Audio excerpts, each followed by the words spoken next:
So, looks like I'm back from my break. Evil Supermen was by far the longest and most difficult project I've ever made. If you haven't seen it already, I highly suggest watching it, assuming you have the time. But even if you don't, just check out the intro at least. I think it was solid enough. So you may be wondering, why did I decide to make this video? Well, quite a lot of things happened while I was working on the project. So much that I want to talk about some of the behind the scenes of this video. Judging by the amount of recommendations it got, it's obvious to tell that my core audience weren't the main viewers of this video, but instead, the more general video essay crowd. As I said in my break announcement video, the initial goal was to create a video I'd deem great rather than pretty good. Did I end up achieving the goal I set out to do? Sort of. Before writing the script, I was expecting the video to be around 50 minutes, with the logic being that, while it's long, I should have more than enough time to revise scripts and polish things up. However, looking at the runtime now, the video went on for a little longer than I initially expected. Something a lot of people don't realize about doing YouTube is that the video you watch isn't the amount of time that went into making it. You're just seeing the finished product, after the creator already deems the video refined enough to upload. While it may look like I'm releasing a 15-minute video every week, the amount of time that goes into it is the entire week. In order to make this hour-and-a-half long video, I had to watch nearly 5 hours of Injustice footage, 8 hours of Invincible, 24 hours of The Boys, as well as about 1.5 hours each of Megamind and The Incredibles. It's pretty crazy to see the amount of people complaining about how long the video is. When you really step back and look at it, the video length itself is just short of an episode and a half of The Boys. But just watching the shows wasn't the hard part. The hard part was being able to incorporate aspects of the show in order to properly explain the characters and do it justice. All in all, it took me about 3 weeks to create the break video, watch all the shows, and write about all of them while doing so, as well as recording and editing the voiceover. From there, that only left me 1 week to edit the entire video together, with no more time to make any major alterations to the script. Also, keep in mind, throughout this entire time, I had to go to school 5 days a week. Luckily, for the editing week, I was on a little bit of a break because it was actually exam week. So whenever I wasn't partaking in exams, I was working on the video. Non-stop. All the days sort of began to blend together into one really long memory of just non-stop working. Throughout my entire channel's history, the biggest issue I would always have had to do with deadlines. While I'm great at following them, I frequently have to end up either cutting things out or half-assing certain aspects of the video in order to get it done on time. And while I was initially hoping I wouldn't have any of these issues, since I gave myself an entire month to work on the project, it still ended up facing the exact same issues that a typical terror video has, all of which are caused by deadlines. And even then, I didn't really want to go back and write more to the script, since at that point, that's all I've been doing for the last, 2 weeks. And you gotta keep in mind, there are even sections of Evil Supermen that I didn't voice over. I think there were 2 full paragraphs in the Homelander section that I didn't read for time restraints. And after an entire week of wake up, edit, go to bed, repeat, I was just barely able to finish the video on time. Now I gotta render it. But then the funniest thing happened. On the night of February 3rd, the night before the video was supposed to go up, I actually experienced a massive storm, and the power shut down for the entirety of the night. And once the power did come back, I still couldn't render it, because it just kept flickering in and out of being on. Which isn't ideal when one interruption in a multiple hours long process would require you to restart the entire thing. But at around 4 or 5 PM that day, I was able to get the video out.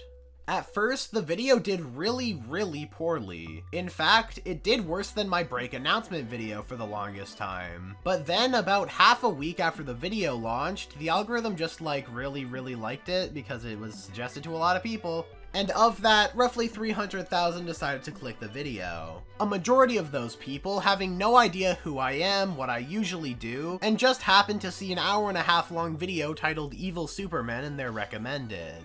That's the most interesting thing about this video, in my opinion. While the video itself is interesting, the response was even more so. Viewers from my audience praised the video for how long it is, as I usually don't make long videos, as well as how different it happened to be from my usual stuff. While the standard video essay viewers gave it the expectations of an Lemon video, and assumed that it would be the greatest thing they'd ever seen. Obviously leading to a lot of expectations, followed by, for some, disappointment, and a surprising amount of resentment to be held towards the video.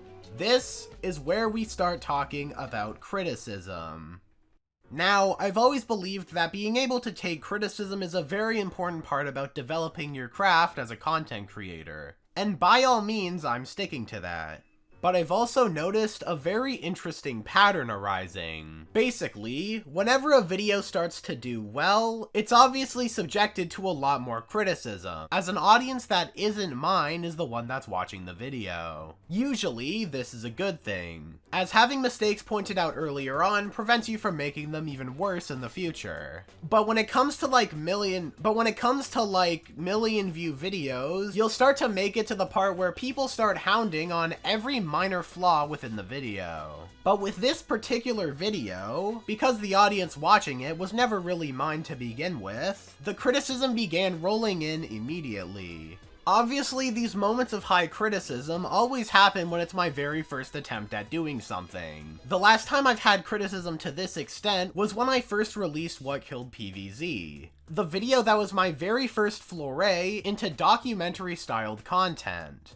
And for Evil Supermen, it was no different. These people that have never watched me before start coming out of the woodwork and complaining about how a lot of the video was just explaining the plot and giving a synopsis on the shows that these characters are a part of, rather than simply explaining all the aspects of the character. And while I don't inherently disagree, a good number of these complaints came from people who have never seen anything I made before. They don't know that this was my first attempt at a character analysis, and they don't know that I'm in my junior year of high school. Instead, all they see is the sub count and the video length, leading to people drawing the conclusion that if a man this big is making a video this long, surely this is all he's ever done in his life. He must be some college graduate professional YouTuber. And this video just won't stand. Honestly, when releasing the video, I wasn't crazy happy about it myself. As I've previously mentioned, I didn't give myself enough time to make a video I'd really deem as great. The intro's solid, and the transitions between topics are good, but besides that, a lot of the in-betweener sections aren't my best work, in neither editing nor writing. And honestly, I'd be lying if I said that some of these comments weren't a little discouraging. Like, imagine spending a month of your life non-stop working on free entertainment on the internet, only to have a boatload of people who don't even watch you needlessly complain about God knows what aspect of the video. And while I agreed with the criticisms for the most part, the fact that they came from completely unrelated people who weren't aware of the situation just goes to show that maybe you shouldn't listen to all criticism on YouTube.com. But for a couple days there, I genuinely couldn't help myself. Evil Supermen had been my entire life for upwards of 1 month.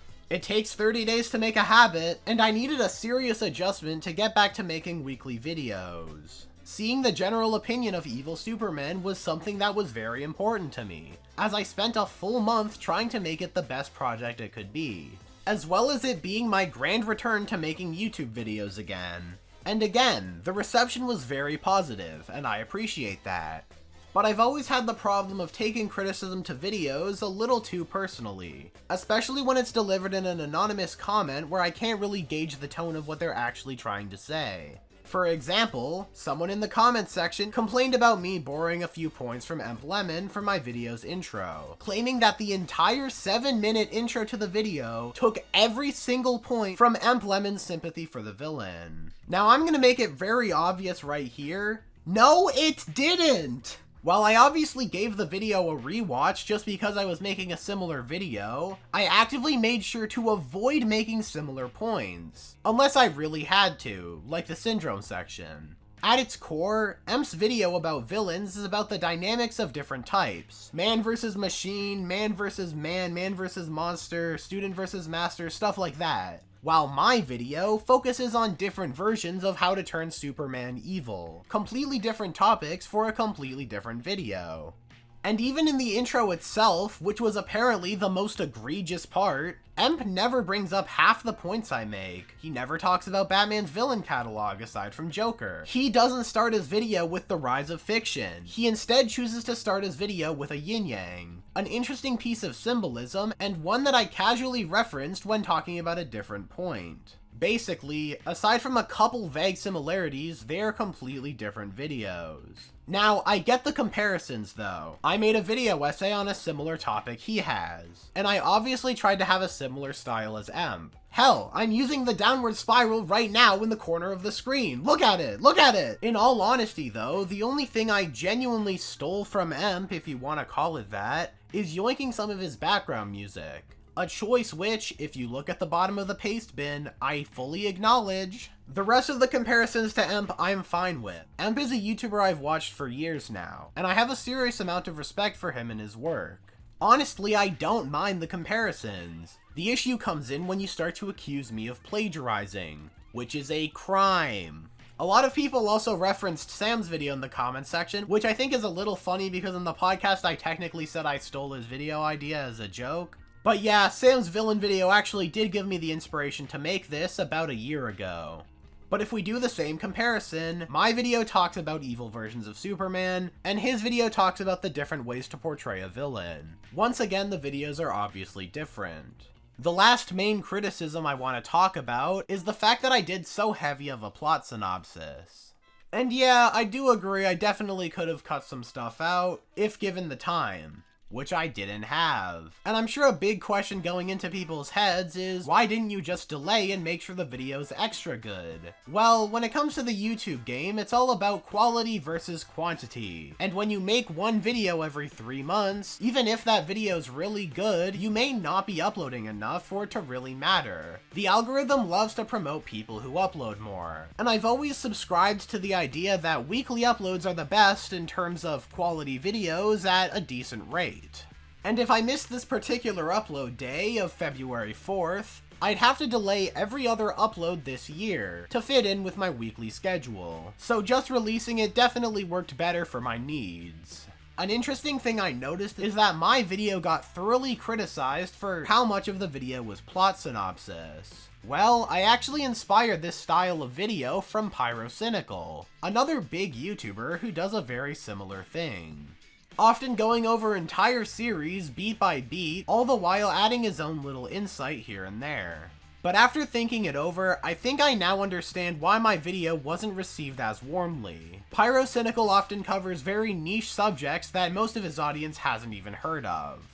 Whereas my video talks about 2 of the biggest shows on Amazon Prime, as well as several critically and commercially successful movies. So obviously reception would be a lot worse because more people are already familiar with this. You don't need a synopsis when you've already spent 24 hours watching the entirety of The Boys. Have you ever enjoyed consuming something so much that you want to make it a part of yourself? Well, that was my entire mindset when working on this video. I just wanted to talk about some of my favorite villains in all of media. And it remained a passion project through and through, even when the video wasn't doing well at launch. At the end of the day, I just wanted to talk about my favorite characters from some of my favorite shows and media of all time. And while the criticism is definitely appreciated, as I'm gonna have all that corrected in future uploads, I do believe that, at times, the general YouTube audience can come off as very entitled. If you didn't like the fact that you perceived that my video had some filler, just don't watch the video. Why comment on my video if you don't care for it?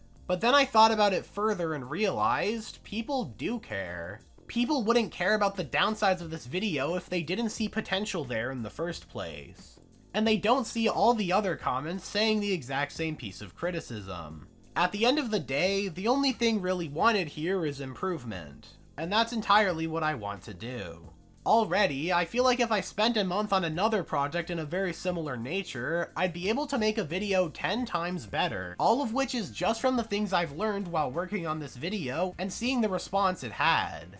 I'm hoping to do another couple big videos this year, Hopefully not on the exact same length, because an hour and a half long video is way too big for me. But yeah, I hope to make a couple more of those. Until then, I'm just gonna keep uploading weekly because honestly, I feel like my channel did better when I did that. Bye!